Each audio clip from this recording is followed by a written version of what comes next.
એટલે પરમાત્મા એની આંખને ખોલાવવા માટે હૃદયની અંદર દેખાતું પોતાનું સ્વરૂપ એને અંતર ધ્યાન કર્યું, અને જ્યાં એ સ્વરૂપ અંતર ધ્યાન થયું ત્યાં ધ્રુવજીને થયું, ક્યાં ગયા એ પ્રભુ? શું મારી એકાગ્રતા તૂટી ગઈ? અને આંખ ખુલી ગઈ વ્યાકુળતામાં, અને જ્યાં સામે જોયું સશંખ ચક્રમ સકિરીટ કુંડલમ સપીત વસ્ત્રમ સરસીરુહેક્ષણમ સહાર વક્ષઃ સ્થલકૌસ્તુભશ્રિયમ નમામિ વિષ્ણું શિરસા ચતુર્ભુજમ. લાકડી પડે એમ ભગવાનના ચરણમાં પડ્યા. ગીરા ગદગદ થઈ, શરીર રોમાંચિત થયું, આંખમાં હર્ષાશ્રુ આવ્યા, હોઠ ફફડે છે, શબ્દ નીકળતા નથી. પ્રભુએ જાણ્યું બાળક મારી સ્તુતિ કરવા માંગે છે, શબ્દ નથી મળતા. ભગવાને પોતાનો શંખ ધ્રુવજીના કપાળે લગાડ્યો. શંખ એ અહંકારનું પ્રતીક છે, એટલે હુંપણાની ભાવના. હવે દેહભાન આવ્યું ધ્રુવજીને. દેહભાન વિના તો સ્તુતિ કેમ થાય? કોઈ બોલી શકે દેહભાન હોય ત્યાં સુધી, દેહભાન ગુમાવે પછી બોલી શકાતું નથી.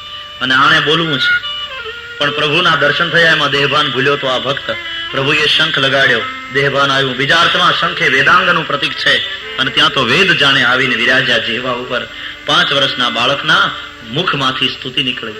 યોંતઃ પ્રવિશ્ય મમ વાચમિમાં પ્રસુપ્તાં સંજીવયત્યખિલ શક્તિધર સ્વધામ અન્યાંશ્ચ હસ્તચરણ શ્રવણત્વગાદિન પ્રાણાન નમો ભગવતે પુરુષાય તુભ્યં. હે નારાયણ, આપ કે જે મારી અંદર પ્રવેશ કરી અને મારી સુતેલી વાણીને જાગૃત કરો છો, આપને કારણે જ બધી ઇન્દ્રિયો ચેષ્ટા કરે છે, એ સર્વની અંદર પ્રાણના રૂપમાં રહેલા હે પ્રભુ, આપને નમસ્કાર કરો છો.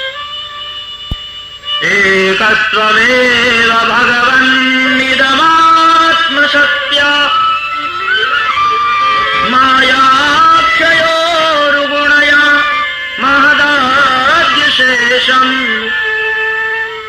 સૃષ્ટ્વાનુવિશ્ય પુરુષસ્તદસદ્ગુણેષુ નાનેવ દારુષુ વિભાવસુવદ્વિભાસી.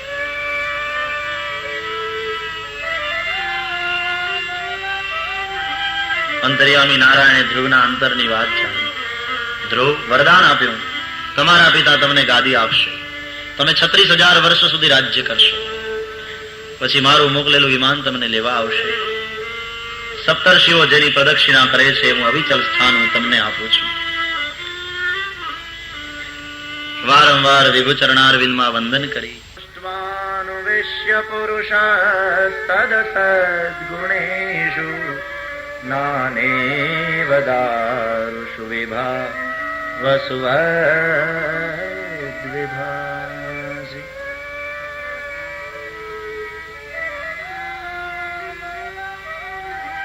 અંતર્યામી નારાયણે ધ્રુવના અંતરની વાત જાણી.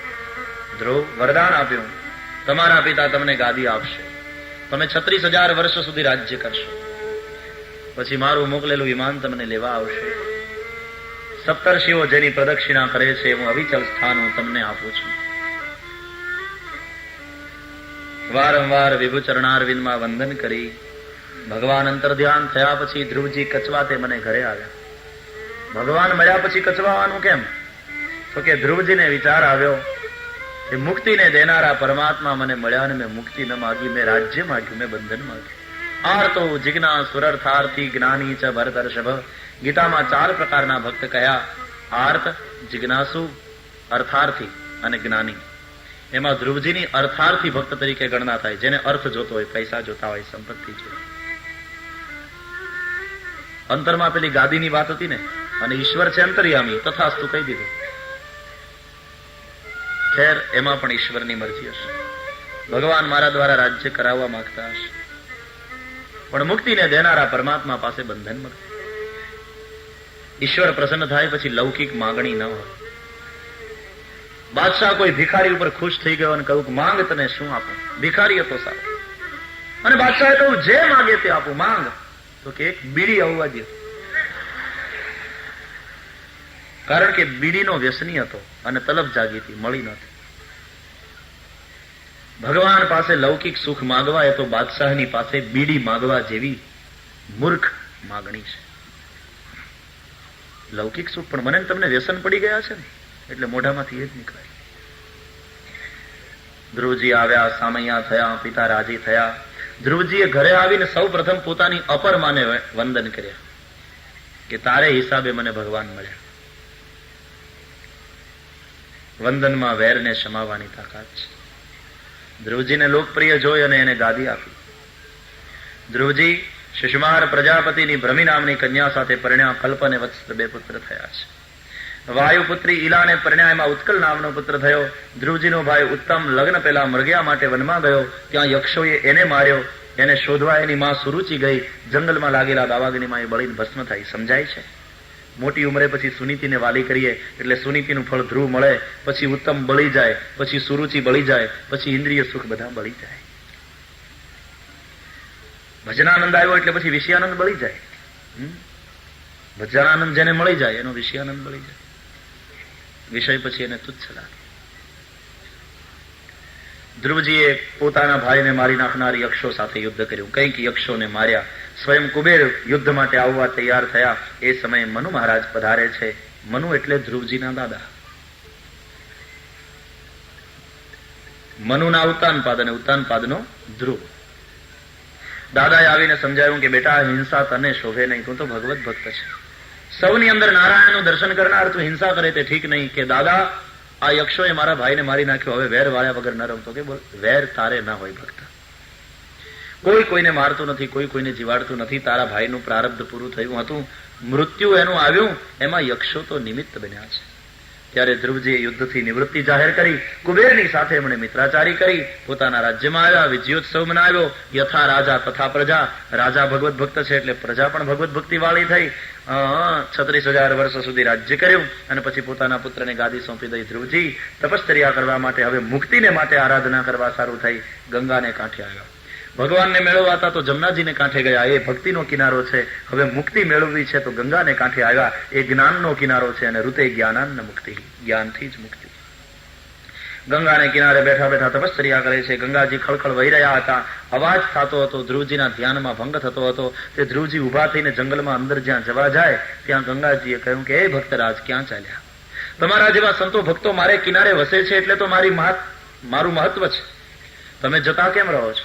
તો કે માં, તું વહેવાનો અવાજ બહુ કરે છે એટલે મારા ધ્યાનમાં વિક્ષેપ પડે છે. ગંગાજીએ કહ્યું, લો હવે અવાજ નહીં કરો, પણ તમે ન જાઓ. એટલે ગંગાજી ત્યાં શાંત થયા. તમે ઋષિકેશ ગયા હશો તો સ્વર્ગાશ્રમમાં ગંગાજીના પાણી શાંત વહે છે. હિમાલયથી ઉતરતી ગંગા જે ખળખળ વહે છે એ સ્વર્ગાશ્રમ આવતા પરમ શાંત થઈ જાય છે. ત્યાં ધ્રુવજીની તપસ્થલી છે. એ સ્થાન છે જ્યાં ધ્રુવજીએ તપ કર્યું. ગંગાજી શાંત થયા છે, તપશ્ચર્યા કરી. જીવન દીપમાં પ્રારબ્ધનું દિવેલ પૂરું થયું. પ્રભુનું વિમાન આવ્યું. વિમાનને પ્રદક્ષિણા કરી, પ્રભુ પાર્ષદોને વંદન કરી. ધ્રુવજી વિમાનમાં બેસવા જાય ત્યાં મૃત્યુ આવ્યું. ધ્રુવજીએ કહ્યું, ભલે આવ્યું, અહીંયા પગથિયું થઈને બેસી જા. મૃત્યુ પગથિયું થઈને બેઠું. એક પગ મૃત્યુ ઉપર ને બીજો પગ વિમાનમાં. એનો અર્થ એ થયો, મૃત્યુ તો દાસ બને ભગવત ભક્તની, એ મૃત્યુને વશ કરે. બીજા અર્થમાં ભગવાન સુધી પહોંચવા માટે મૃત્યુ એ તો એક સોપાન છે, પગથિયું છે. એ ચડવું જ પડશે, ડરવાનું નહીં, ચડવાનું. અને અવિચલ સ્થાન ધ્રુવજીને આપ્યું. સપ્તર્ષિઓ જેની પ્રદક્ષિણા કરે ધ્રુવનો તારો. ધ્રુવને આપ્યું અવિચલ રાજ, પોતાનો કરી સ્થાપ્યો રે. હરિને ભજતા હજી કોઈ લાજ જતા નથી જાણી રે. સાંભળ્યા હે ભલે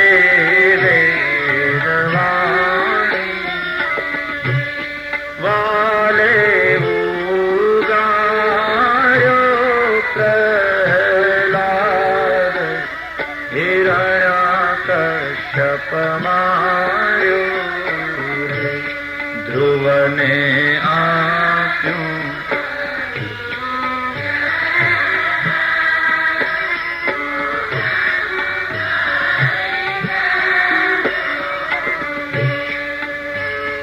દરિયામાં ભૂલા પડ્યા હોય ને, દિશા ના મળતી હોય, એમ કે ધ્રુવનો તારો જુઓ એટલે દિશા ખબર પડી જાય અને ભૂલો પડેલો કિનારે આવે. હું ને તમે ભવસાગરમાં ભૂલા પડ્યા છીએ. દિશા જો જોતી હોય તો ધ્રુવને જુઓ, ધ્રુવના ચરિત્રને જુઓ. એ દિશા બતાવશે કે મારે માર્ગે આવો, ભજન કરો તો ભવસાગરને પાર કરીને કિનારે પહોંચશે. દિશા સૂચન કરે છે. 8 દિવસ સુધી 5 અધ્યાયમાં અર્થ પ્રકરણ ધ્રુવ ચરિત્ર સંભળાયું. ધ્રુવજીના વંશમાં આગળ જતા અંગ નામનો ભગવત ભક્ત રાજા થયો અને અંગને ત્યાં વેન નામનો દુષ્ટપુત્ર થયો. ભગવત ભક્ત રાજાને ત્યાં દુષ્ટપુત્ર? બોલે હા, એ પણ ભગવાનની કૃપા. અંગ રાજાએ વિચાર કર્યો કે આ દુષ્ટપુત્ર પરમાત્માએ મને એટલા માટે આપ્યો છે કે હું પુત્રમાં આસક્ત ન થાઉં. સારો હતો તો આસક્તિ થાત. એક રાત્રે કોઈને કહ્યા સિવાય રાજા અંગ બધું છોડી જંગલમાં જતા રહ્યા પરમાત્માની આરાધના કરવા માટે. રાજ્ય રાજા વિહોણું થયું, કોઈ દંડ દેનારું હતું નહીં, એટલે ચોરોનો ઉપદ્રવ વધ્યો, અવ્યવસ્થા વધી અને ચોરી લૂંટફાટ વગેરે થયા. શાસન કરનારું કોઈ હતું નહીં ને. એટલે ઋષિ મુનિઓએ વેન દુષ્ટ હતો છતાં પણ એને રાજગાદી આપી, રાજ તિલક કર્યું. એક તો વેન દુષ્ટ હતો ને એમાં વળી પાછી ગત સત્તા મળી. હા, હતો ઉગ્ર દંડ દેનારો. ગમે એવો ગુનો, નાનો હોય કે મોટો, સજા એક જ, મૃત્યુદંડ, ફાંસી. એના ડરને કારણે કોઈ ગુનો તો નહોતું કરતું, અપરાધ તો નહોતો થતો, પણ વેન નાસ્તિક હતો. એને યજ્ઞ યાગાદી બંધ કરાવ્યા, એને જપ તપ બધું બંધ કરાવ્યું, એને દ્વિજભોજન શ્રાદ્ધ યજ્ઞ વગેરે બંધ કરાવ્યા, એને સત્સંગ હરિકથા સંકીર્તન બધું બંધ કરાવ્યું. એને એમ જાહેર કર્યું કોઈ ભગવાન નથી, ભગવાન હું એકલો છું. આજથી કોઈએ કૃષ્ણાર્પણમસ્તુ ન કેવું, કેવું હોય તો વેનાર્પણમસ્તુ કરવું. ऋषियों समझाने की कोशिश करी. वैन देखो, संविधान 2 प्रकार के होते हैं, एक राज्य का और दूसरा धर्म का. जिस देश में, जिस राष्ट्र में, जिस मुल्क में धर्म के संविधान के प्रति लोगों की आस्था नहीं होगी, वहां राष्ट्र के संविधान में भी लोगों की आस्था हो नहीं सकती. राज्यનું સંવિધાન કહે કે કાયદેસર રીતે ધન કમાવો ને પછી ટેક્સ ભરો ગવર્મેન્ટને. ધર્મનું બંધારણ કહે છે નીતિથી અર્થ સંપાદન કરો ને 10મો ભાગ પરોપકાર આપે કાઢો. જો ધર્મમાં શ્રદ્ધા નહીં હોય તો લોકોને રાષ્ટ્રના બંધારણમાં શ્રદ્ધા નહીં હોય. ધર્મ ટકવો જોઈએ. ધર્મ લોકોની અંદર નૈતિકતાનું જતન કરે છે, ધર્મ લોકોના નૈતિક મૂલ્યોને બચાવે છે, ધર્મ લોકોની અંદર સંગઠન રાખે છે. ઋષિઓએ સમજાવ્યો, વેન માન્યો નહીં. ત્યારે ઋષિઓએ કહ્યું ઠીક છે, તો તું માનતો નથી, અમે માનીએ છીએ અને ભજન કરીએ છીએ. તારી પાસે સત્તાનું બળ છે ને અમારી પાસે સાધનાનું. જોવું છે કયું બળ વધે છે તે. અને ઋષિઓએ જ્યાં હુંકાર કર્યો, વેન મૃત્યુ પામ્યો. એ લોકશાહી છે. આજે હુંકાર છે ને એ લોકશાહી. જયારે પ્રજા બધી ભેગી થઈને કહે કે હું, ત્યારે એ પબ્લિકનું બળ, એ લોકોનું બળ ઉથલાવી નાખે. પછી ભલે ને સરમુખે 4 શાહ હોય, પણ જો પ્રજાનું બળ હોય, અને આપણે જોઈએ છીએ, તમે રાજકીય પરિસ્થિતિનો વિચાર કરો તો ફિલિપિન્સમાં શું થયું? એ લોકશાહી છે, એ પ્રજાનું બળ છે. બીજા અર્થમાં તંત્ર વિદ્યાથી માર્યો વેનને. એટલે નાસ્તિક વેનના ત્રાસમાંથી તો લોકો છૂટ્યા, પણ વળી પાછું સત્તા ઉપર કોઈ નહીં, અને એમાં દુષ્કાળ પડ્યો. પ્રજાનું રક્ષણ કોણ કરે? વળી ચોરી, લૂંટફાટ, હિંસા બધું શરૂ થયું. તો રાજા વિના તો ચાલવાનું નહીં. એટલે ઋષિઓ આવ્યા. વેનના શવનું મંથન કરવામાં આવ્યું. એક કાળો પુરુષ પ્રગટ થયો, એમાં વેનનું પાપ નીકળી ગયું, એ નિષાદ કહેવાયો. પછી વેનની જમણી ભુજાનું મંથન કરવામાં આવ્યું, એક જોડલું પ્રગટ થયું, પુરુષ અને સ્ત્રી. પુરુષ તે સ્વયં પૃથુ ભગવાન અને સ્ત્રી તે લક્ષ્મીના અંશરૂપ અર્ચી નામની મહારાણી. જો જન્મ નહીં, પ્રાગટ્ય છે. દૂધમાંથી ઘીને જન્માવવાનું નથી, દૂધમાંથી ઘીને પ્રગટ કરવાનું છે. ઈશ્વર તો છે જ સૌમાં, પ્રગટ કર્યા, પૃથુ ભગવાન પ્રગટ થયા. રાજાના ધર્મ શું તે જગતને બતાવવા માટે પૃથુ ભગવાન આવ્યા છે. એમણે પૃથ્વીને શિક્ષા કરી કે તું અન્ન કેમ નથી આપતી. પૃથ્વીએ કહ્યું કે એટલા માટે નથી આપતી કે આ બધા સંતાનો બનીને આવે તો હું માં છું, એને ખવડાવું, પણ આ તો બધા ધણી બનીને ભોગવવાની ઈચ્છા રાખે છે, એને કેમ અન્ન આપું. માટે સૌને કહો કે માં કહીને આવે. માં ગણી, અને જો માગણી માટે આવે તો મને લાગણી થાય, અને નહીં તો એ નાગણી થાય. માં ગણીને આવો. પછી કથા છે કે દેવતાઓ ગયા, ઇન્દ્ર વાછડો થયા. વાછડો એટલે ગાયનું સંતાન. વાછડો ગાયને માં કહે એટલે એને લાગણી થાય તો દૂધ પીવડાવે, એને અમૃત મળ્યું. દૈત્યો ગયા, દૈત્યોમાં મુખ્યત્વે બલિ, એ વાછડો થયા એટલે સંતાન બનીને પૃથ્વી પાસે ગયા, એને મદિરા મળી.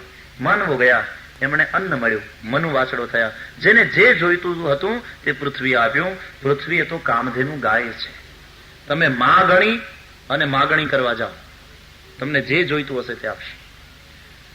ચોખા જોતા હોય ચોખા વાવો, ઘઉં જોતા હોય તો ઘઉં વાવો, બાજરો જોતો હોય બાજરો વાવો, શાકભાજી જોતા હોય શાકભાજી વાવો, ફળ જોતા હોય ફળ વાવો, તમાકુ જોતો હોય તમાકુ વાવો, ગાંજો જોતો હોય ગાંજો વાવો. પૃથ્વી કે મારું શું જાય, પી. પૃથ્વી તો કામધેનું છે, તમને જે જોઈતું હશે તે આપશે. પણ શું ખાવું શું ન ખાવું, શું માગવું શું ન માગવું, એનો વિવેક આપણી પાસે હોવો જોઈએ. તમાકુ પછી એને ચોળીને ખાવ, દાંતે ઘણો કે સૂંઘો કે ધમાડા કાઢો, બધું એક જ છે.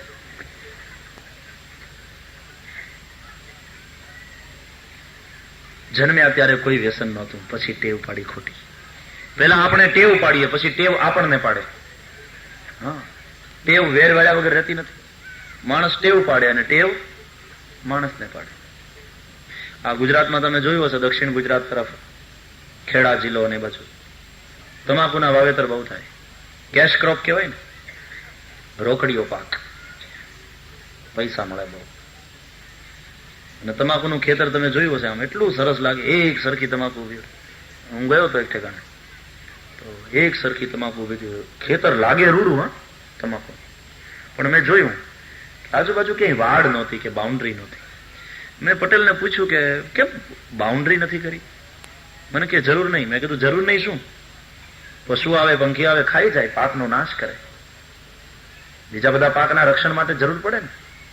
મેં કીધું પશુ વગેરે આવે ને પાકને ખાઈ જાય, નાશ કરે. મને કે નહીં, આના નાશનો સવાલ નથી આવતો. કેમ? મને કે આને ગધેડાય નથી ખાતા. સમજાય?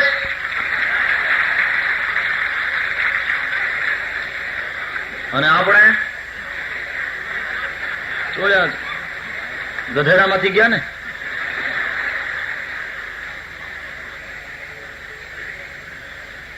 ગધેડા નથી અડતા, માણસ ખાઈ લે.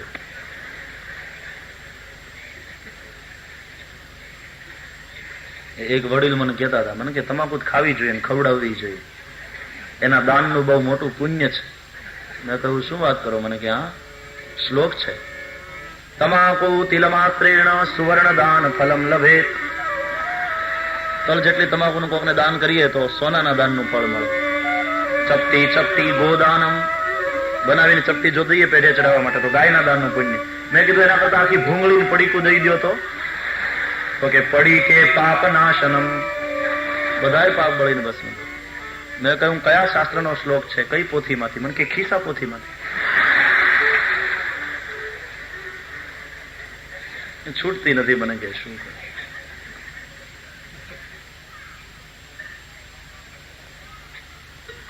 નાનું છોકરું ચા ચા કરતા શીખે ને, માં એને શીખવાડે ચાલતા, બેટા ચાલ ચા ચા. ત્યાંથી એ ચાલુ કરે, ચા ચા. પછી માં મળે તોય ચાચા, અને ચાચા મળે તોય ચાચા. ચાચા ચાચા નાનપણથી. ભગવાન પછી સવારના વહેલા ઉઠીને ચા દેવીને શરણે. નમો દેવીએ ચા દેવીએ તપેલી ગર્ભ સંભૂતા. ચા દેવીને નમસ્કાર વહેલી સવારે. તુભ્યમ નમો ચિન્નની કુમારી. અને પાછા ગીતા વાંચે લે. નહીં, ચા પીવી જ જોઈએ. ભગવાને કહ્યું છે ગીતામાં, સર્વસ્ય ચાહમ હૃદિ સન્નિવિષ્ટો મત્ત સ્મૃતિર્જ્ઞાનમપોહન. સર્વની ચા હું છું એમ. આવો તો અર્થ કરે, સર્વસ્ય ચા અહમ.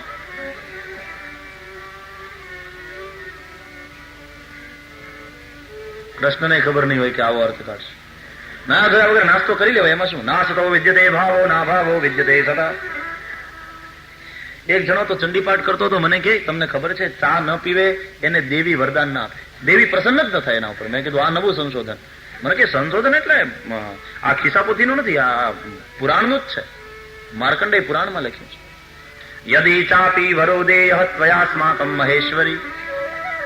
જો તું ચાપી, યદી ચાપી તો વરોદેય ત્વયાસ્માકમ મહેશ્વરી. હવે ચ અપીની સંધિ છે એને ચાપી કર્યું આણે. શાબાશ, માર્કંડેયને ખબર નહીં હોય આવી.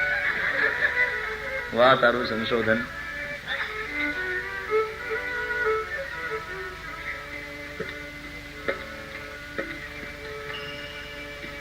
ચા ગાંઠિયા સવારે નાનપણમાંથી ગાંઠિયા ખાય પછી ગઠિયો જ થાય નહીં. હા, માતાઓ જગાડે ત્યાંથી જ શરૂ કરે, છોકરાઓને જગાડે.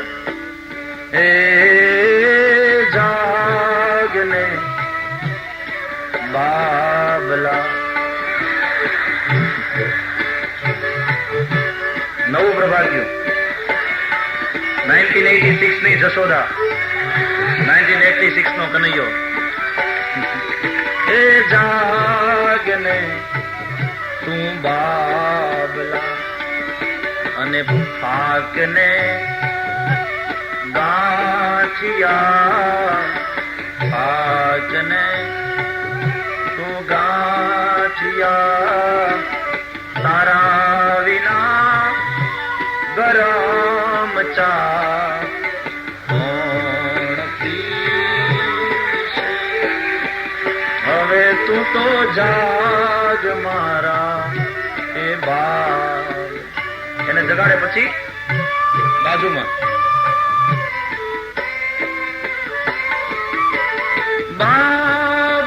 બાબલાના બાપ તું. હવે આમ મળે, હજી તું ઘોરી રહ્યો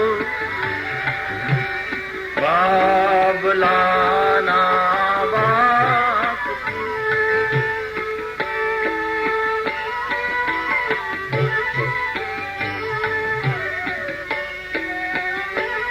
ગોદડું કરે અળગું હવે સૂરજ માથે તપી રહ્યો એ બાબલાના બાપ. 9:30 નું આ પ્રભાત, 4:30 નું નહીં.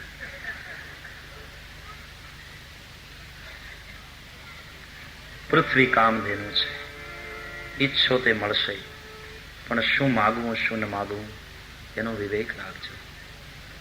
પ્રજા બધી ખાધે પીધે સુખી થઈ. રાજાનું ફરજ છે, કર્તવ્ય છે પ્રજાનું પોષણ કરવું, પાલન કરવું. રાજા ભૂપતિ છે, પૃથ્વીનો પતિ છે.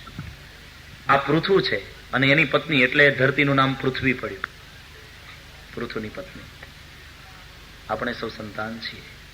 પૃથુ વિષ્ણુ છે, વિષ્ણુ જ પૃથુ બનીને આવ્યા. 24 અવતારમાં ગણતરી છે આ અવતારની. પૃથ્વી વિષ્ણુ પત્ની છે. પણ ખાવું પીવું ગુજરી જવું એ જીવન છે. સાધના વગેરે તો જીવન કા મકસદ તો સમજના ચાહીએ.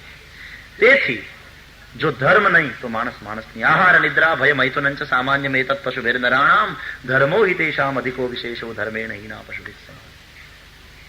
ધર્મ ના હોય તો માણસ માણસ નહીં. તેથી પૃથુ ભગવાને યજ્ઞ યાગાદી શરૂ કરાવ્યા. પુનઃ ધર્મનું આચરણ શરૂ કરાયું. ઉપદેશ આપીને નહીં, આચરણ કરીને પોતે જ યજ્ઞો શરૂ કર્યા. જે યજ્ઞો વેને બંધ કરાવ્યા હતા એ યજ્ઞોને પૃથુ ભગવાને શરૂ કરાવ્યા. એટલે પ્રજા પણ યજ્ઞ કરતી થઈ. રાજા કરે તો પ્રજા કરે ને. યથા રાજા તથા પ્રજા. સનત કુમાર જેવા સંતોને બોલાવી અનેક સત્સંગ સભાઓનું આયોજન કરાવ્યું. લોકોની અંદર સદસંસ્કારનું સિંચન કર્યું. રાજાના ધર્મ શું તે પૃથુ ભગવાન બતાવે છે. શાસન કઈ રીતનું હોવું જોઈએ એ ભાગવતમાં લખ્યું છે અહીંયા. અને પછી રાજાના ધર્મનું નિરૂપણ કરી પૃથુ ભગવાન પોતાની અર્ચી નામની મહારાણી સાથે સ્વધામ પધારે છે. એક પ્રાચીન બરહી નામનો રાજા હતો. છેલ્લું મોક્ષ પ્રકરણ. એના પુત્ર પ્રચેતાઓ. પ્રચેતાઓએ પરમાત્માને પ્રસન્ન કરવા માટે સાગરને કિનારે જે આરાધના શરૂ કરી, ભગવાન શિવજી અને રુદ્રગીત આપ્યું, એના વડે પરમાત્માને પ્રસન્ન કર્યા. પરમાત્માના કહેવા પ્રમાણે વૃક્ષોની પાસે રહેલી મારીશા નામની કન્યાને પરણ્યા દક્ષ નામનો એક પુત્ર થયો અને એની સંતતિથી જગત આખું ભરાયું. પ્રાચીન બર્હી રાજા પ્રચેતાનો પિતા કર્મ માર્ગમાં નિપુણ હતો અને હિંસાત્મક યજ્ઞો કરતો હતો. પ્રાણીઓને કાપી કાપીને યજ્ઞમાં હોમી દેતો હતો. નારદજીને દયા આવી. નારદજી આવીને કહ્યું કે એ રાજા, આવા યજ્ઞ વડે જો તું એમ માનતો હોય કે ભગવાન તારા ઉપર પ્રસન્ન થશે તો એ તારી મૂર્ખતા છે. भागवत धर्म किसी भी जीव की हिंसा करने को नहीं कहता. जी और जीने तो भागवत धर्म है. આ તો તું પાપ કરી રહ્યો છે. જે પ્રાણીઓની તું હિંસા કરે છે બધાએ તને મારશે. મર્યા પછી આ પાપ તારે ભોગવવું પડશે. આ વસ્તુ સમજાવવા માટે દેવર્ષિ નારદે પુરંજન રાજાનું આખ્યાન કર્યું છે. એના વડે રાજાના મોહને દૂર કર્યો છે. રાજા કર્મ, ઉપાસના અને જ્ઞાન 3 પગથિયાં છે. કર્મ ઉપરથી ઉપાસના તરફ આગળ વધવાનું, બહુ કર્માશક્તિ નહીં રાખવી. પછી ઉપાસના અને ઉપાસના પછી જ્ઞાન. ઋતે જ્ઞાનાન મુક્તિ, જ્ઞાનથી તારી મુક્તિ થશે, આવા હિંસાત્મક કર્મથી નહીં.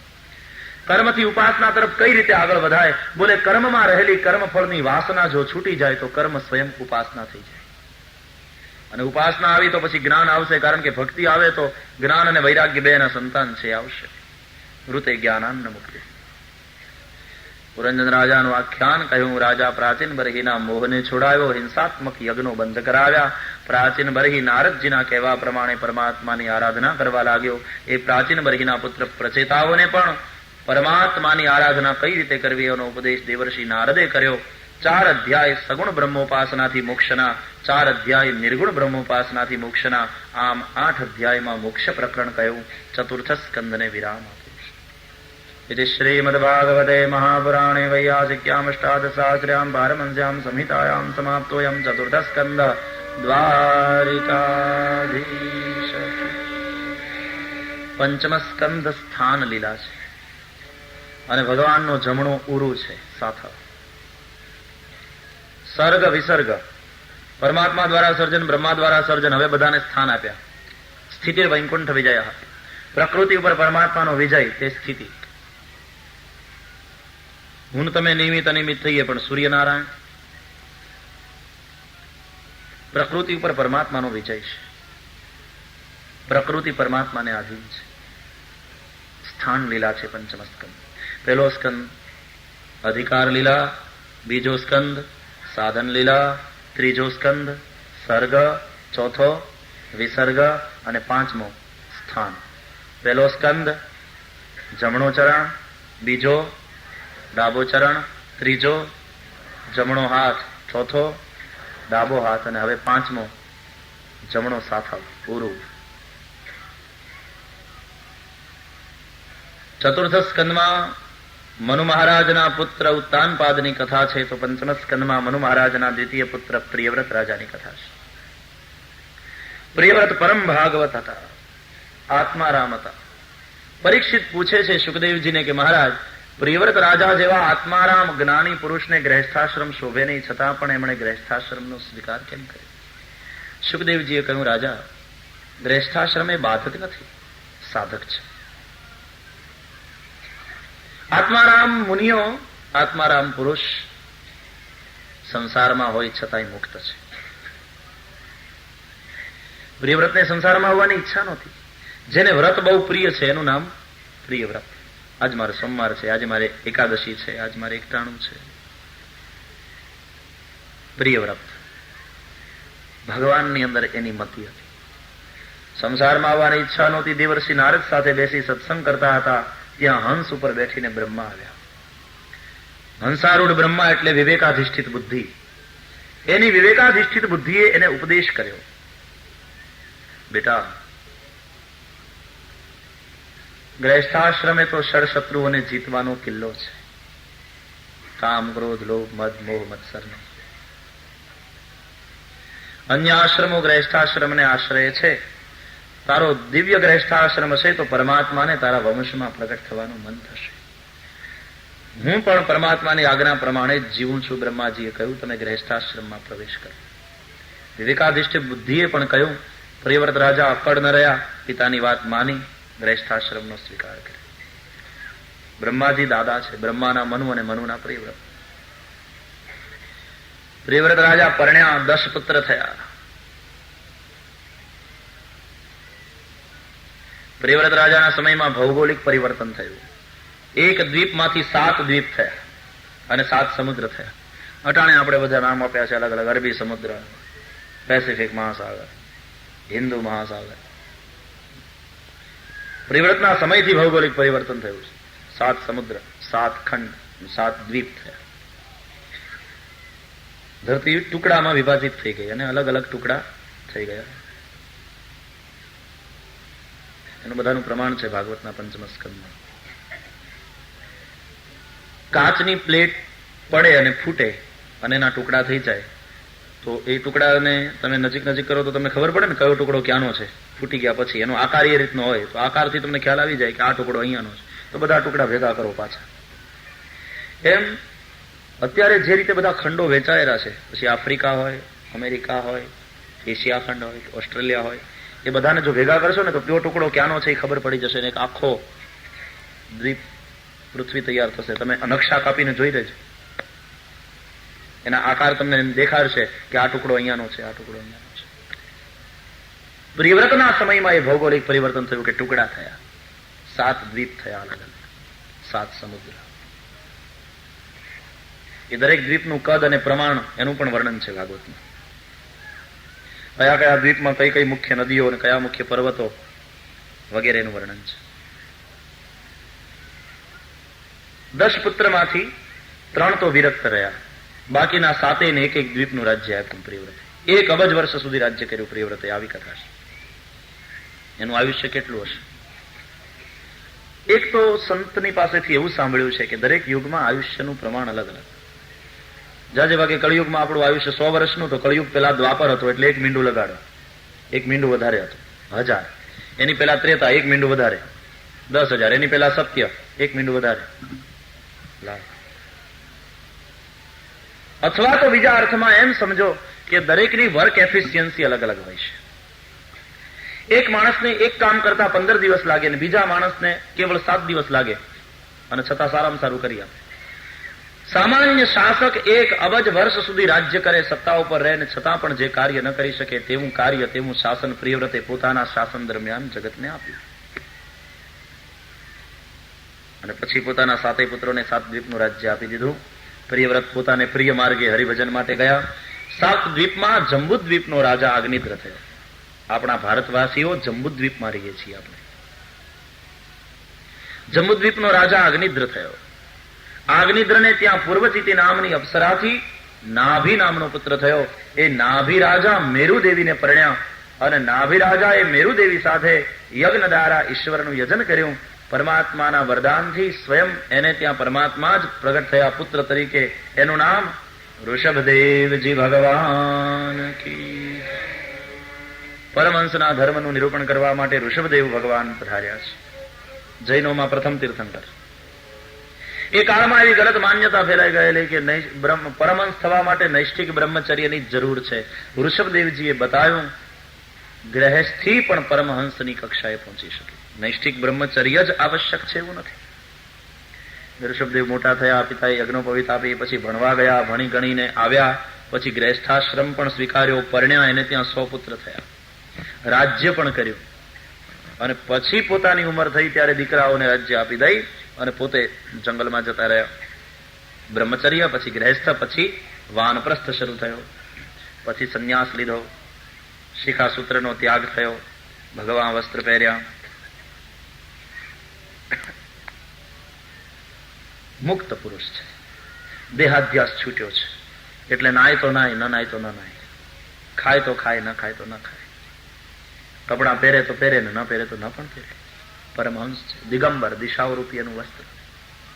દેહાધ્યાસ છૂટ્યો છે. પરમહંસના ધર્મ બતાવ્યા ઋષભદેવ ભગવાને. લોકો બધા બહુ એના તેજસ્વી દેદીપ્યમાન રૂપને જોઈ અને સંત સંત કરતા પછવાડે પડ્યા. પરમહંસ છે ને એને બધું ટોળવું ગમે નહીં. અનુભવી તો એકલો રહે. અનુભવીને એકલો આનંદ મારે રે, અનુભવીને એકલો આનંદ મારે રે, ભજવા પરિબ્રહ્મ બીજું કાંઈ ન કેવું રે. ઓ ભજવા પરિબ્રહ્મ બીજું કાંઈ ન કેવું રે, એ અનુભવીને એકલું આનંદ મારે રે, અનુભવી એ સિદ્ધિ પ્રસિદ્ધિમાં ન ફસાય. લોકો બધા એની પછવાડે બહુ આવે, એને ગમે નહીં. જાતને પ્રગટ થવા ઈચ્છે, પ્રસિદ્ધ થવા ઈચ્છે, એનું નામ સંસારી. અને પોતાની જાતને જે છુપાવવા ઈચ્છે એ સંત અને ભગવંત. ભગવાન પણ જાતને છુપાવે, સંત પણ છુપાવે પોતાની જાતને. એટલે પાગલ જેવી લીલા કરી, વિષ્ટાનો અને મળમૂત્રનો ત્યાગ કરે, એમાં ને એમાં પડ્યા રહે, મુખમાં પથ્થર. લોકોને થયું કે આ તો કોઈ પાગલ લાગે છે. લોકો બધા દૂર રહેવા માંડ્યા. ઋષભદેવજીને ત્યારે શાંતિ થઈ કે અબ ઠીક હે. પાગલમાં અને પરમહંસમાં બાહ્ય રીતે જાજો ભેદ ન દેખાય તમને. આના એ કપડાના ઠેકાણા નહીં, પેલાના કપડાના ઠેકાણા નહીં. આ એ નાયા ધોયા વગરનો, પેલોય નાયા ધોયા વગરનો. આના દાઢી ને વાળ વધેલા અને આના દાઢી વાળ વધેલા. સુતા હોય ત્યારે બે સરખા લાગે, જાગે ત્યારે ખબર પડે. એક જણો જાગીને ભગવાનના 5 નામ લે, હરિઓમ, સોહમ, શિવોહમ બોલે, અને બીજો જાગે એટલે પીપ કરીને ગાડી જવા દે, સ્ટેશને ઉભો રહે. એટલે ખબર પડે કે આનું ખસી ગયું છે. પેલાને સમજણ મળી છે અને આણે સમજણ ગુમાવી દીધી છે. કોયલ અને કાગમાં બાહ્ય રીતે કોઈ ભેદ નહીં, પાગલ અને પરમહંસમાં બાહ્ય રીતે કોઈ ભેદ નહીં. કોયલડીને કાગરે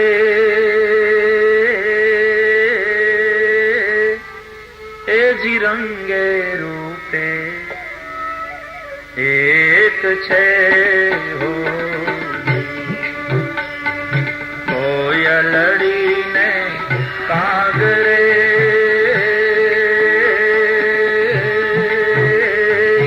રંગે રૂપે એક છે હો.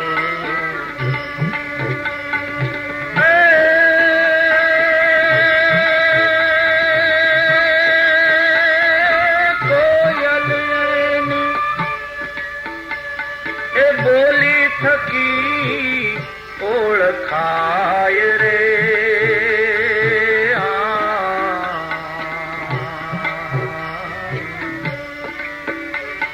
એ આત્માને ઓળખ્યા વિના રે 184 નહીં તો મટે. એ ભ્રમણાને ભાંગ્યા વિના રે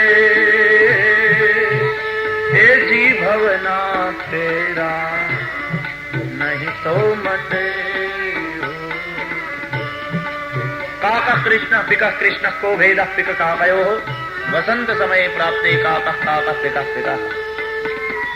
કોયલ કાગડામાં શું ભેદ? બે કાળા. વસંત ઋતુ આવે ને બંને બોલવા માંડે ત્યારે ખબર પડે કે આ કાગડો ને આ કોયલ. હંસ અને બગલો રે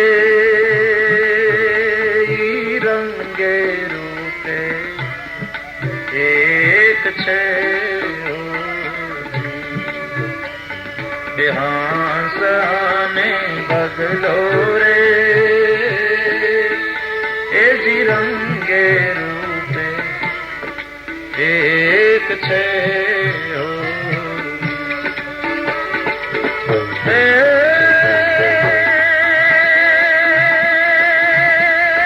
હંસલો એના આહાર થકી ઓળખાય રે.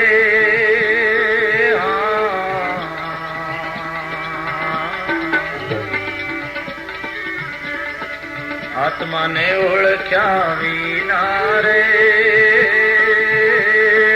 184 નહીં તો મટે. એ ભ્રમણાને ભાંગ્યા વિના રે એ ભવના ફેરા નહીં તો મટે. સતી અને ગુણિકારે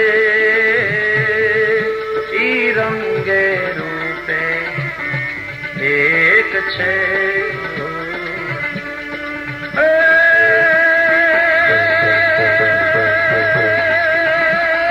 સતી નારી ગુણલા થકી ઓળખાય રે.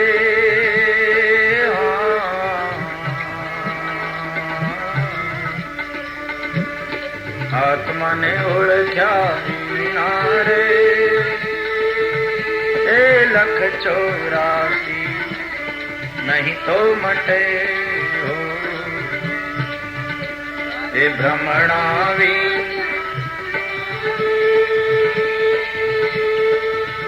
એ ભવના ફેરા નહીં તો મટે, નહીં તો મટે, નહીં તો મટે હો. પરમહંસના ધર્મ બતાવીને ભગવાન ઋષભદેવજી એકવાર જંગલમાં દાવાગ્નિ લાગ્યો, પોતાના શરીરને બચાવવાની કોઈ કોશિશ કરી નહીં, દેહાધ્યાસ છૂટ્યો છે, બળે તો શરીર બળવાનું છે, હું તો નહીં. સ્વધામ પધાર્યો. ઋષભદેવજીના 100 પુત્રમાં 80 કર્મકાંડી બ્રાહ્મણો થયા, 9 યોગેશ્વર થયા. એની કથા 11મા સ્કંદમાં આવશે. બાકીના ભાઈઓને દિશાનું રાજ્ય આપીને ભરત સૌથી મોટા ચક્રવર્તી રાજા થયા. ભરતજીએ દિવ્ય રીતે રાજ્ય કર્યું અને પછી ઉંમર થઈ એટલે પોતાના છોકરાઓને રાજ્ય આપીને પોતે ભજન કરવા જતા રહ્યા. વારંવાર આવું આવે છે ભાગવતમાં. પુત્ર ઉંમર લાયક થાય એટલે એને સોંપીને જતા રહે. કારણ કે અંતે ભગવત ભજન કરીને મોક્ષની પ્રાપ્તિ કરવાની, જીવન ગુમાવી નથી દેવાનું. અને સમજીને સોંપી દઈએ તો સારું, નહીં તો ચોંટી જાય. બાપાની સંપત્તિના તો ભાગ પાડી લે, પણ મા બાપ ના પાડે.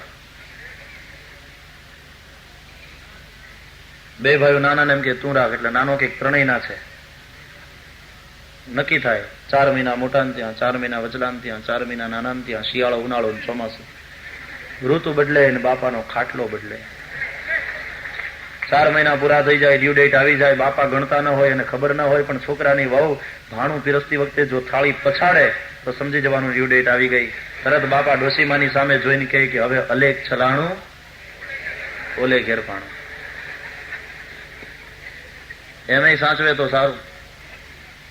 બાપા ગયા, છોકરાઓએ દાડો કર્યો, પછી 2 ભાઈઓએ સંપીને બાપાના સંપત્તિના ભાગ પાડી દીધા. પછી કે બાનું શું કરશું?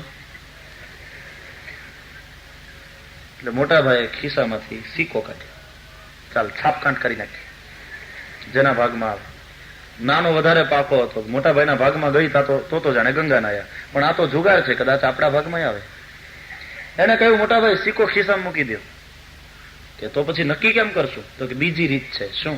બાને ઘરના મોભે ચડાવીએ, ત્યાંથી ધક્કો મારી આ બાજુ પડે તમારા ભાગમાં, આ બાજુ પડે તો મારા ભાગમાં. ડોશીમાં કે હવે આ ઘરમાં રહેવાનો ખતરો ઉઠાવાય નહીં. આ બાજુ પડું કે આ બાજુ પડું, કોઈના ભાગમાં ન જાઉં, જમના ભાગમાં જાઉં, તમારા 2 માંથી એકેયના ભાગમાં ના. પછી સમજીને સોંપી દે, એક સમય થાય ત્યાં, અને સોંપી દેવું સારું.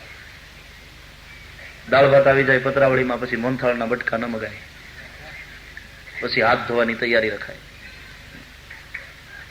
ઓ કેમ વાહેથી?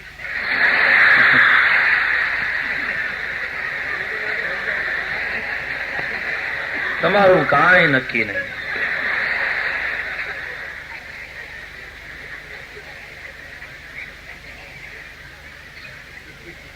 સારું લ્યો, થેન્ક યુ.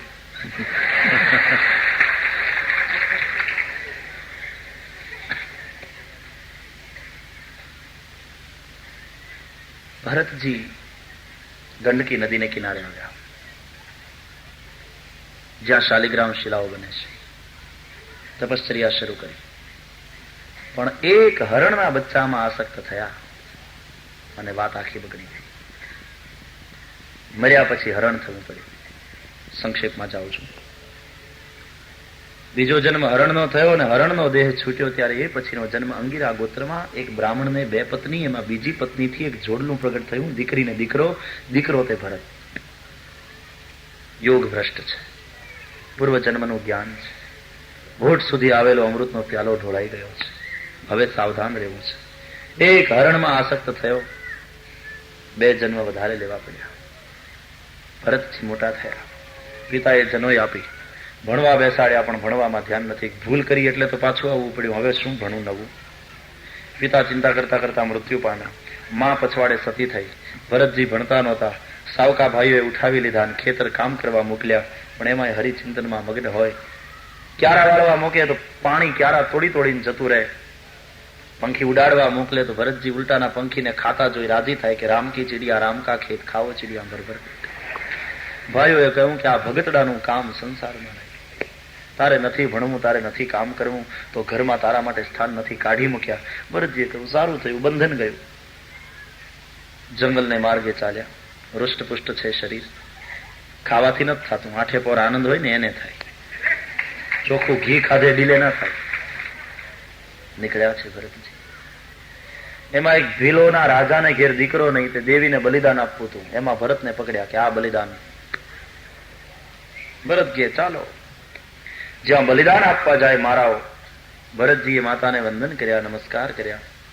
માથી સહન થયું નહીં, મૂર્તિ ફાટી છે. મહાકાળી ભદ્રકાળી પ્રગટ થયા. જે મારાઓ ભરતને મારવા જતા હતા એને જ માર્યા. ભરતજીનું રક્ષણ થયું. પછી તો ભરતજી આગળ ચાલે છે. આવે છે ઇક્ષુમતી નદીને કિનારે. ત્યાં એક ઘટના બની. અથ સિંધુ સૌવીરપદે રાજા રહુગણસ્ય વ્રજત ઇક્ષુમત્યાસ્તટે તત્કલુપતિના શ્રવિકાવાહ પુરુષાન્વેષણ સમયે દૈવેન ઉપસાદિત સદ્વિજવર ઉપલબ્ધ એષ વિવા યુવા સંહનનાંગો ગોખરવદ્ધુરમ વોઢુમલમિતિ પૂર્વવિષ્ટિગૃહૂતૈઃ સગૃહીતઃ પ્રથમમ તદઃ ઉવા શિવિકાં સભાનુભાવઃ. અથ સિંધુ સૌવીરપદે રાજા રહુગણસ્ય વ્રજત ઇક્ષુમત્યાસ્તટે તત્કુલપતિના શિવિકાવાહ પુરુષાન્વેષણ સમયે દૈવેન ઉપસાદિત સદ્વિજવર ઉપલબ્ધ. રાજા રહુગાણ કપિલ ભગવાનના આશ્રમમાં ઉપદેશ લેવા માટે જતા હતા. એમાં ઇક્ષુમતી નદીને કિનારે પાલકી ઉપાડનારા 4 માંથી 1 જણો ભાગી ગયા. એટલે બાકીના 3 ને કહ્યું કોઈ ચોથાને શોધી આવો. એ 3 જણા ગોતવા ગયા અને ભરતજી મળ્યા. સદ્વિજવરા દૈવેન ભાગ્ય યોગે. તે દ્વિજ શ્રેષ્ઠ બ્રાહ્મણ શ્રેષ્ઠ ભરતજી મળ્યા. પેલા 3 જણાને થયું કે આ છે સારો મજાનો જાડો રૂષ્ટપુષ્ટ, પાલકી ઉપાડવામાં તો બહુ કામનો. એ મહારાજ ચાલો. ચાલો ના હતી જ નહીં. આવ્યા. 4 જણાએ પાલકી ઉપાડી ચલે. પણ ભરતજી બહુ સાવધાન છે કે આ વખતે પાપ ન થાય. કાયિક વાચિક માનસિક 3 રીતે પાપ થાય છે. મનથી પાપ ન થાય એટલે મનથી સ્મરણ કરે છે. વાચિક પાપ ન થાય એટલે મૌન રહે છે. અને કાયિક પાપ ન થાય એટલા માટે ચાલતી વખતે રસ્તામાં ધ્યાન રાખે છે કે મારા પગ તળે કીડા મંકોડા કચરાઈ ન જાય. કીડા મંકોડાને જોયા અને કૂદકો માર્યો. કૂદકો માર્યો અને પાલકીનો દાંડો રહુગણના માથામાં. રહુગણ ખીજાયો. હે વોઢાર સાધ્વતી ક્રમત કિમિતિ.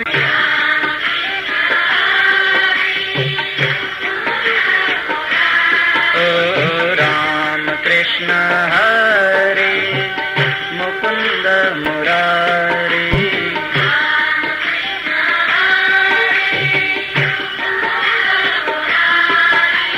પાંડુરંગ પાંડુરંગ પાંડુરંગ હરે.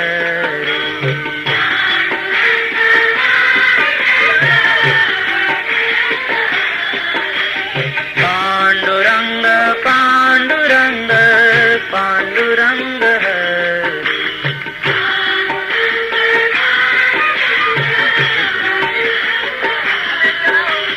પાંડુરંગ પાંડુરંગ પાંડુરંગ હરે.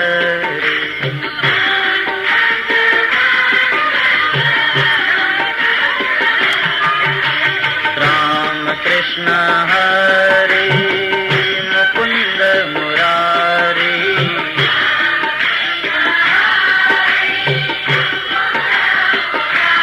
ઓ રામ કૃષ્ણ હરે મુકુંદ મુરારી.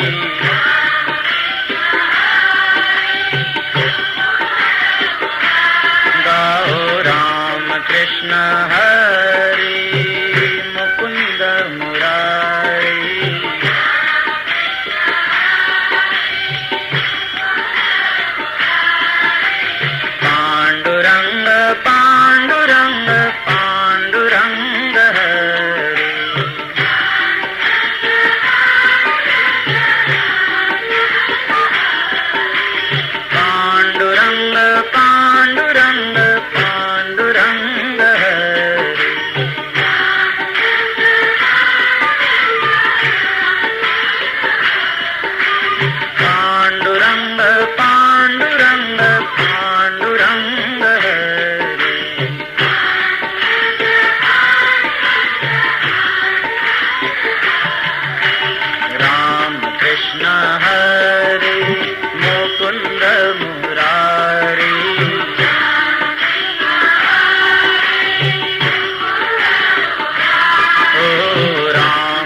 કૃષ્ણ હરે મુકુંદ મુરારી.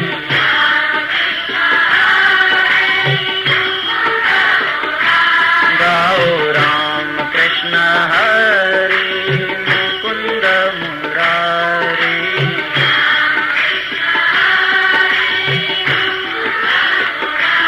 ઓ રામ કૃષ્ણ હરે મુકુંદ મુરારી.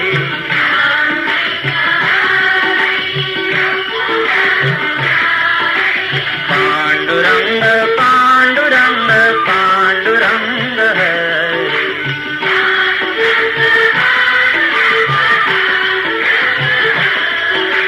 પાંડુરંગ પાંડુરંગ પાંડુરંગ હરે.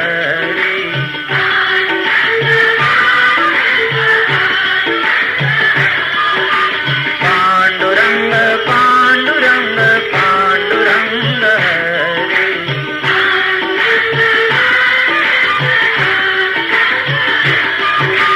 પાંડુરંગ પાંડુરંગ પાંડુરંગ હરે.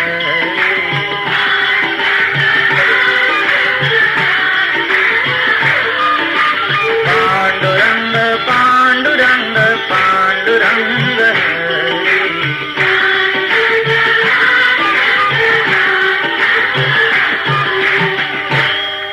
ભક્ત પ્રહલાદે સ્તુતિ કરી છે પ્રભુ. બ્રહ્માદય સુરગણા મુનયોથ સિદ્ધાઃ સત્વૈકતાનમતયો વચસાં પ્રવાહ.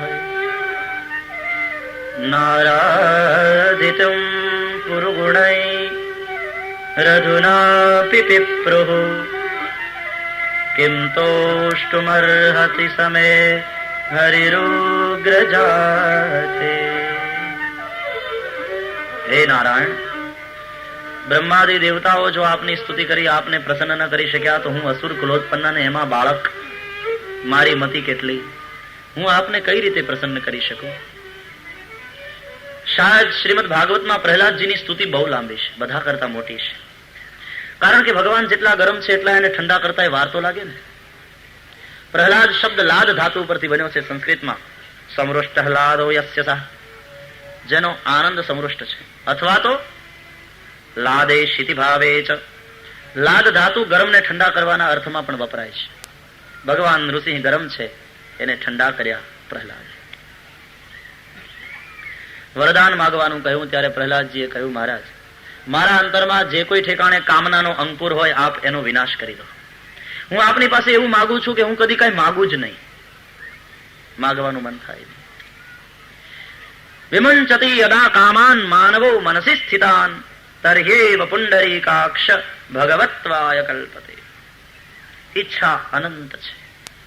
ઈચ્છાઓનું અનંતપણું જ માનવને દુઃખી કરે છે. પરમાત્માની પ્રાપ્તિ સિવાયની કોઈ ઈચ્છા રાખવી નહીં, સંતો કહે છે. બીજી બધી ઈચ્છાઓ એ દુઃખની જનની છે.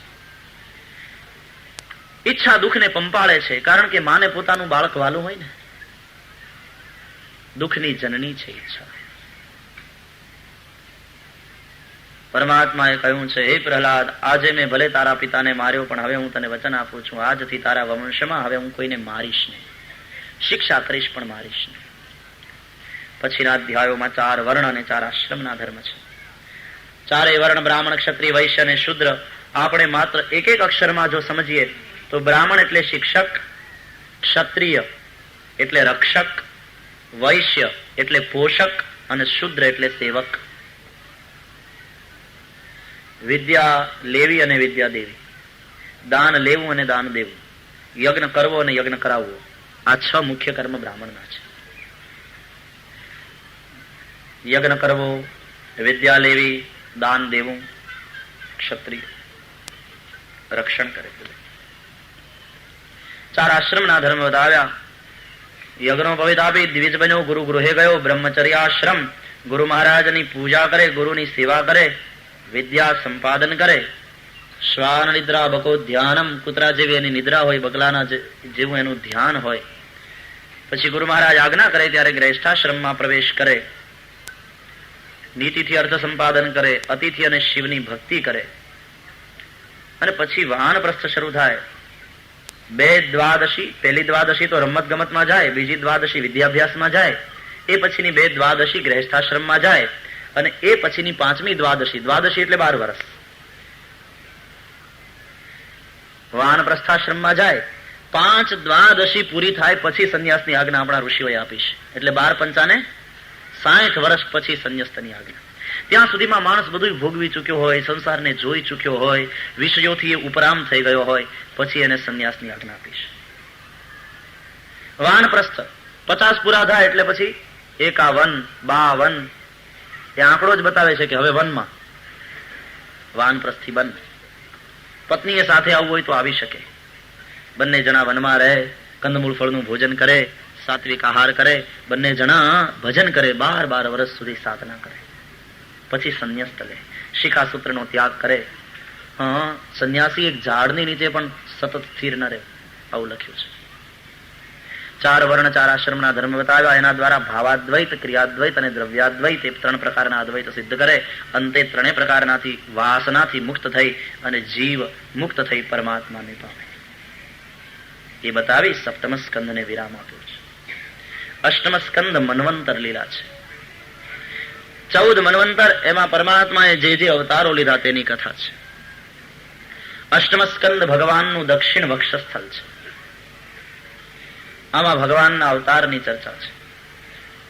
રાજાએ પ્રશ્ન કર્યો છે, મહારાજ સ્વયંભૂ મનુના વંશની કથા આપે સંભળાવી, હવે પરમાત્માના જન્મ કર્મની કથા કહો.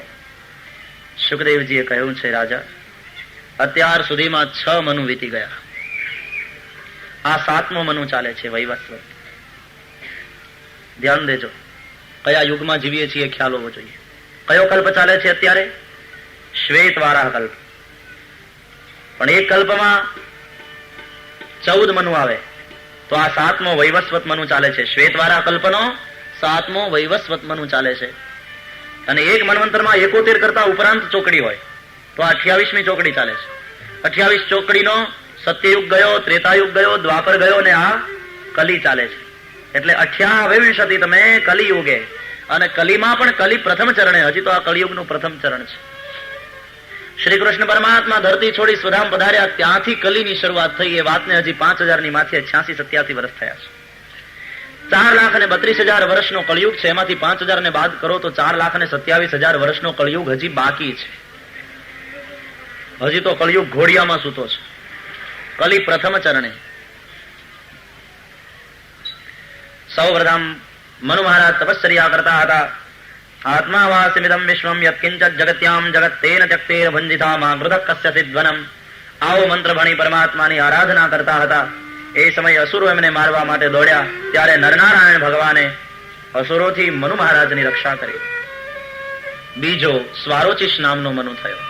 ત્રીજો પ્રિયવ્રતનો પુત્ર ઉત્તમ નામનો મનુ થયો. અને ચોથો ઉત્તમનો ભાઈ તામસ નામનો મનુ થયો. આ તામસ મન્વંતરમાં ભગવાનનો હરિ અવતાર થયો.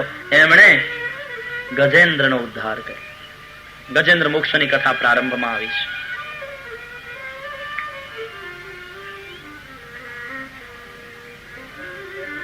આસિદ ગિરિવરો રાજન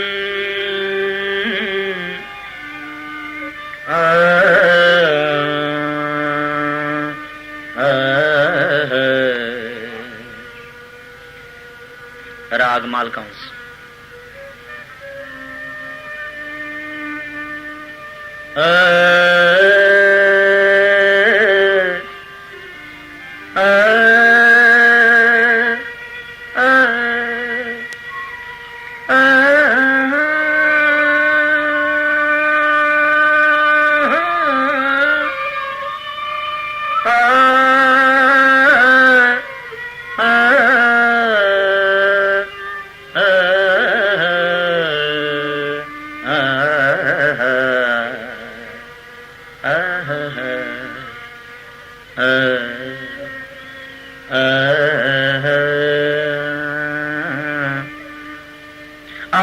गिरिवरो राजन् स्त्रिकूटैति विश्रुतः क्षिरोदेनाव्रत श्रीमान् योजनायुधमुच्छ्रितः.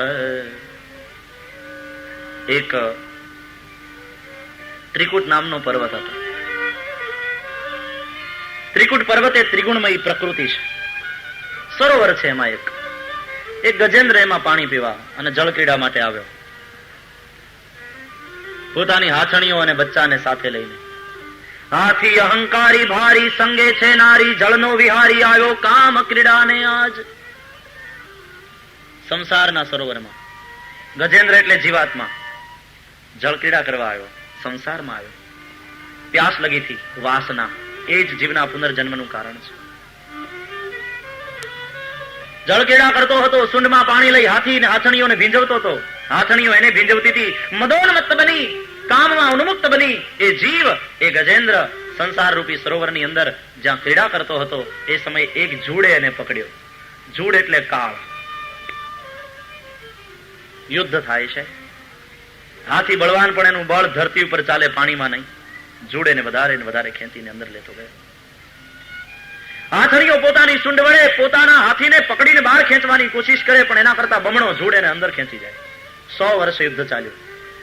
કાળની સામે વધી ક્યાં સુધી લડીએ આપણે? 100 વર્ષ. મજદ્વારે લઈ ગયો જૂડ. અંતે વિચાર થયો હાથણીઓને અને સગા સંબંધીઓને કે હવે જો આને બચાવવા જઈશું તો આપણે મરશું. જવા દો, હવે કોઈ નહીં બચાવી શકે એવી ખાતરી થઈ ગઈ ગજેન્દ્રને. ત્યારે એને ભગવદ આશ્રય લીધો, પ્રભુને યાદ કર્યા. હે ગોવિંદ હે ગોપાલ અબ તો જીવન હારે.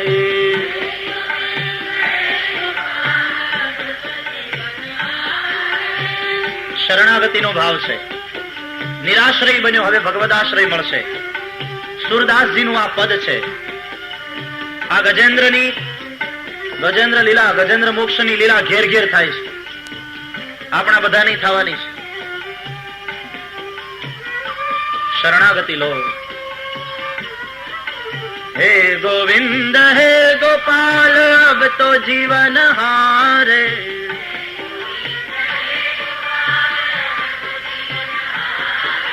હે ગોવિંદ રાખો શરણ અબ તો જીવન હારે.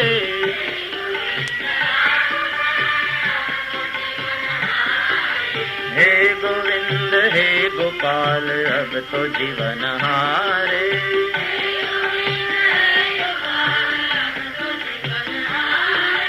નીર પીવન હે તું ગાયો સિંધુ કે કિનારે. વાસનાને કારણે જીવ આવ્યો સંસારમાં. નીર પીવન હે તું ગાયો સિંધુ કે કિનારે. लेकिन सिंधु बीच बसत ग्राह चरण लई पछारे.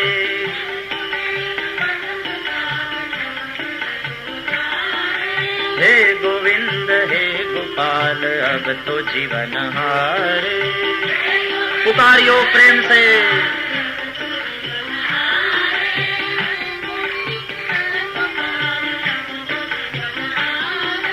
चार प्रहर युद्ध भयो लई गयो मजद्वारे.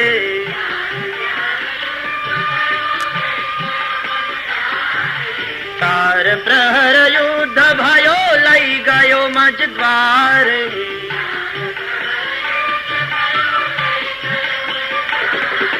नाक कान डूबन लागे कृष्ण को पुकारे.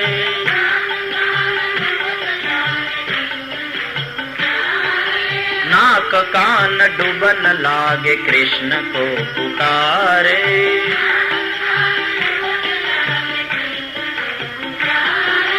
हे गोविंद हे गोपाल अब तो जीवन हारे.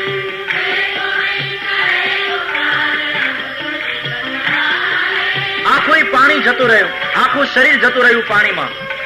કેવળ સૂંઢ બાકી બહાર રહી. હવે કોઈ બચાવવા વાળું રહ્યું નહીં. આપણી આ દશા થશે. હોસ્પિટલના બિછાને પડ્યા હોઈશું. અનેક રોગનું ઘર થયું હશે શરીર. કંઈક ઓપરેશન થયા હશે, નળીઓ દ્વારા પ્રવાહી ખોરાક અપાતો હશે, કંઈક થીગડ થાગડ થઈ હશે. ડોક્ટરો હિંમત હારી રહ્યા હશે કે હવે કઈ બહુ બચે એવું લાગતું નથી. અને ઘરવાળા વિચાર કરશે કે તો ભલે ડોક્ટર સાહેબ આપણે વધારે કઈ લંબાવવું નથી, આમે દાડામાં પૈસા જોશે. ત્યારે ઈશ્વર યાદ આવે. तब कृष्ण को पुकारे,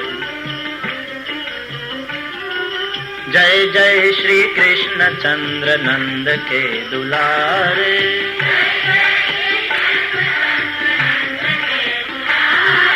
नंद के दुलारे प्यारे नंद के दुलारे,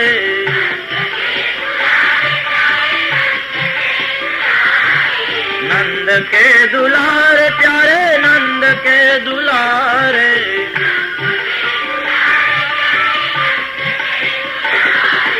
जय जय श्री कृष्ण चंद्र नंद के दुलारे।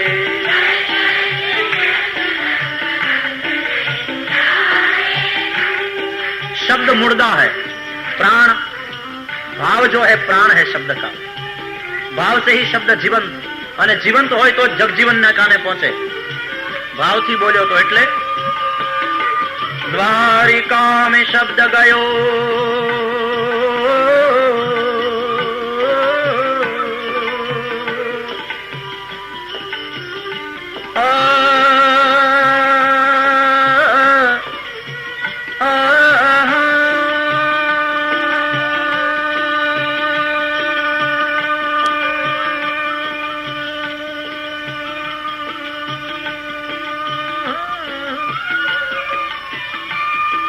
द्वारिका में शब्द गयो शोर भयो भारे,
शुद्ध शास्त्रीय संगीत देन है भारत वर्ष की जगत।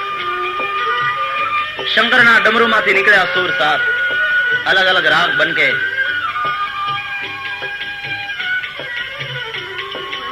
द्वारिका में शब्द गयो शोर भयो भारे, शंख चक्र गदा पद्म गरुड़ लई सिधारे। आए प्रभु आवेला ईश्वरનું પૂજન તો કરવું જોઈએ, પણ કરે ક્યાંથી? શરીર પાણીમાં, હોસ્પિટલમાં પડ્યો છે, આટલી નળીઓ લાગેલી છે. એક કામ કર્યું, સૂંઢ તો બહાર હતી ને, કમળ ખીલ્યું તું સરોવરમાં, ઉઠાવ્યો, દે દિયા પ્રભુ. આટલું જ કરવાનું છે. કમળ એટલે મન.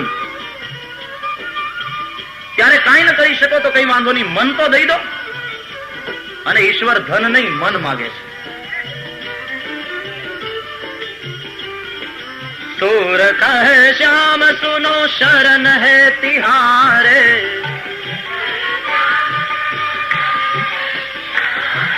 सूर कहे श्याम सुनो शरण है तिहारे।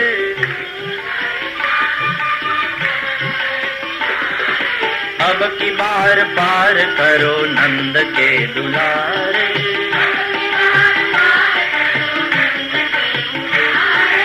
अब की बार पार करो नंद के दुलारे।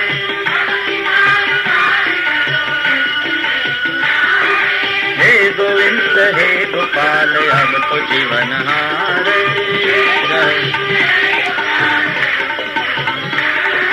हे गोविंद हे गोपाल अब तो जीवन हारे।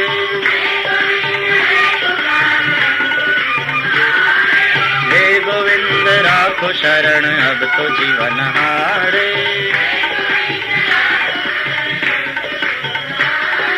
હે ગોવિંદ હે ગોપાલ અબ તો જીવન હારે.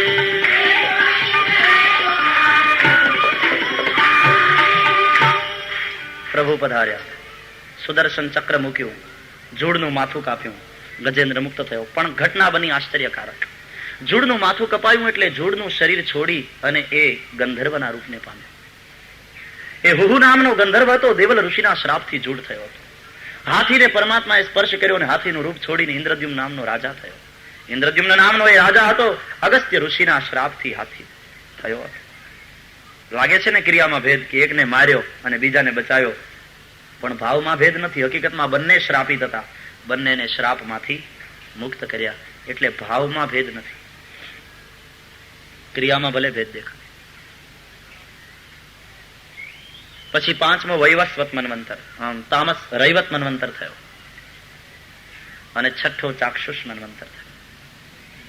એમાં દેવો દાનવોએ ભેગા મળી સમુદ્ર મંથન કર્યું. ભગવાનનો અજીત અવતાર થયો, એમણે સાગર મંથન કરાવ્યું. તે કથા માત્ર એના રહસ્યમાં જાઉં છું. સાગર મંથનનું રહસ્ય એ છે, દેવો અને દાનવો ભેગા મળી સાગર મંથન કરે છે. મેરુનો રવાયો કર્યો છે અને વાસુકીના નેત્રા કર્યા છે. અમૃત માટે એ લોકો તલસે છે. 16 વર્ષ થાય એટલે ઇન્દ્રિયોમાં મંથન શરૂ થાય છે. સંયમ હશે તો ઇન્દ્રિયોમાંથી ભક્તિનું અમૃત નીકળશે, અસંયમ હશે તો વિષયોનું વિષ નીકળશે. આ સાગર મંથનની કથાનું રહસ્ય છે. મનરૂપી મેરુ છે. એક બાજુ દેવો છે, એક બાજુ દૈત્યો છે. મનને ક્યારેક આસુરી વૃત્તિ પોતાના તરફ ખેંચે છે, મનને ક્યારેક દેવો એટલે સદગુણો પોતાના તરફ ખેંચે છે. આવું ચાલ્યા જ કરે છે સંસારની અંદર. ભગવાને આમાં કૂર્મ અવતાર લીધો છે. કૂર્મ એટલે કાચબો, અને મંદરાચલને પોતાની પીઠ ઉપર ધારણ કર્યો છે. કાચબો સંયમનું પ્રતીક છે. સંયમ હશે, મનને આધાર મળશે તો ભક્તિનું અમૃત નીકળશે. એ પીવે એ અમર બને છે. મીરાએ પીધું, અમર બની. રાણાના ઝેરે મીરાને કાંઈ ન કરે. શિવજીએ પીધું, અવિનાશી થયા. સમુદ્રમાંથી નીકળેલા વિષને એમણે ધારણ કર્યું, શિવને કઈ દેવ નહીં મહાદેવ ગણાયા. બીજા અर्थમાં मन की मथानी लेकर मैं और आप सब लगे हैं मंथन में, यानी प्रवृत्ति मेहनत क्यों? सुख के लिए, अमृत के लिए. પણ પેલા નીકળ્યું ઝેર, જાજે ભાગે દુઃખ જ મળે છે. સંસારીનું સુખ એવું ઝાંઝવાના નીર જેવું. हम जिसे सुख समझते हैं वो भी सुख कहाँ है? संसार में जिसे हम मुनाफा समझते हैं हकीकत में वो नुकसान है.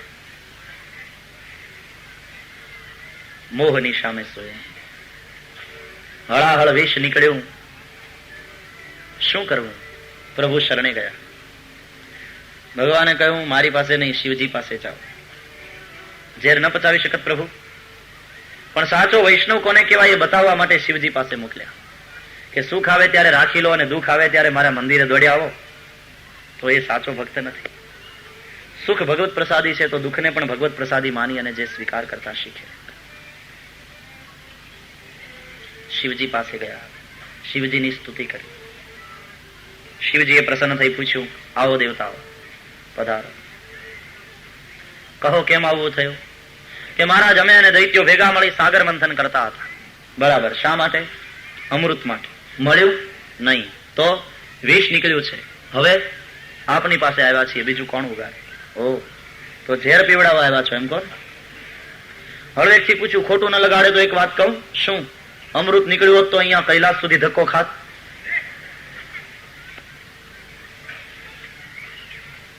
દેવતાઓએ નીચું જોયું છે, પણ તમને વિષ્ણુએ મોકલ્યા છે. તમે પ્રભુની ભલામણ ચિઠ્ઠી લઈને આવ્યા છો. મારા માટે આ વિષ નથી, મારા માટે ચરણામૃત છે. કંઠે ધારણ કરીને નીલકંઠ થયા છે. અમૃતમાં ભાગ પડાવવા ના આવ્યા. ઝેર લઈ લીધું, એટલે જ એ દેવ નહીં, જગતને અમૃત આપે ને પોતે ઝેર ગ્રહણ કરે, સૌને સુખ આપે ને દુઃખી પોતે એકલો થાય. એટલા માટે દેવ નહીં, એને મહાદેવ કહેવાય. એટલા માટે બીજા બધા દેવતાઓનો એક એક દિવસ આવે ઉત્સવનો.